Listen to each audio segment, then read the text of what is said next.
Hello and welcome back. This is video number 1, which is the introduction. So what I want to do right now is to give you a quick overview of what's inside this video course.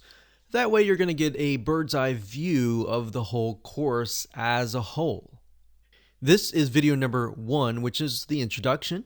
Video number 2, we'll talk about themes, because the design and the look is really important, especially to the customer, especially how you lay things out and all of that. So we're going to show you where to go to get access to WooCommerce themes that are already pre-made for you. That way you don't have to create it from scratch or hire anyone to create it from scratch, and you can simply purchase it, download it, upload it, and you're good to go.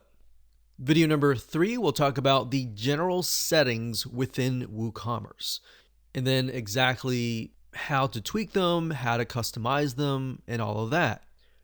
Video number 4, we'll talk about the product settings overview, which are the products, how to create a product, how to edit a product, how to customize a product. Once you've created your products, you want to make sure that you organize them, because you never know if you will add more in the future, and especially if you start creating 10, 20, 30 or more, it can become very disorganized. So you want to make sure that you create an organized system. So we'll teach you how to organize things and how to utilize the options built into WooCommerce to organize your products, so that it makes it easier not only for you to find, for also your customer to find as well.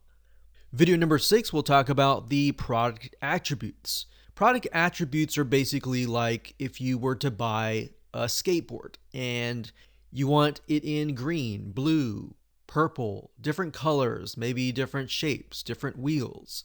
That is what we call product attributes. And of course, in video number 7, we'll talk about expansion. What we mean by that is, how do you go beyond the core foundation? Let's say, for example, that you want to run subscriptions, or you want to expand on that. You want to do marketing. You want to install different aspects beyond just the basics. So how do you go about doing that?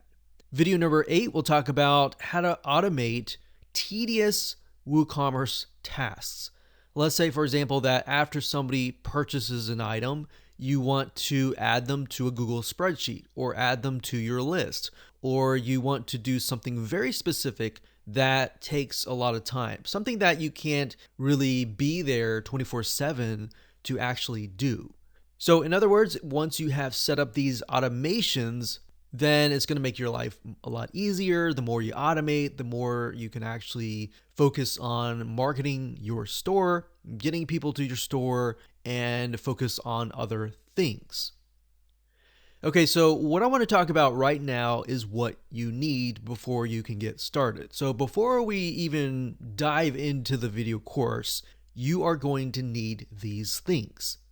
So obviously you're going to need a website with WordPress already installed.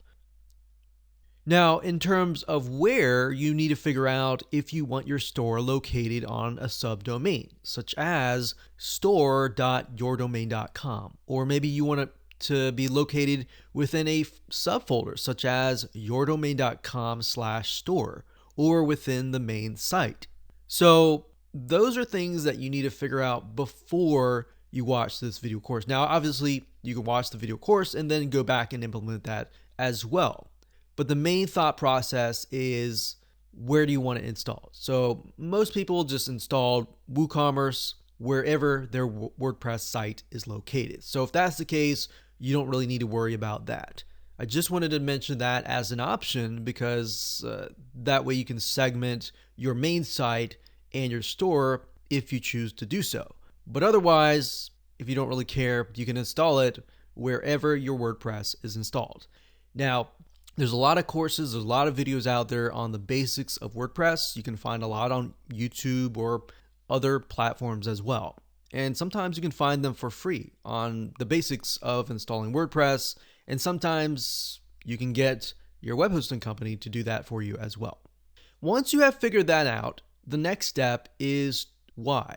So why are you creating your store? You need to understand the purpose and the goal behind your site. Is it to make a certain amount of money? Is it to, obviously, everyone wants to make money, but is it to impact a certain amount of people? Or is it to sell, let's say you have a warehouse and you have 100 skateboards or 100 of something, and you want to get rid of that.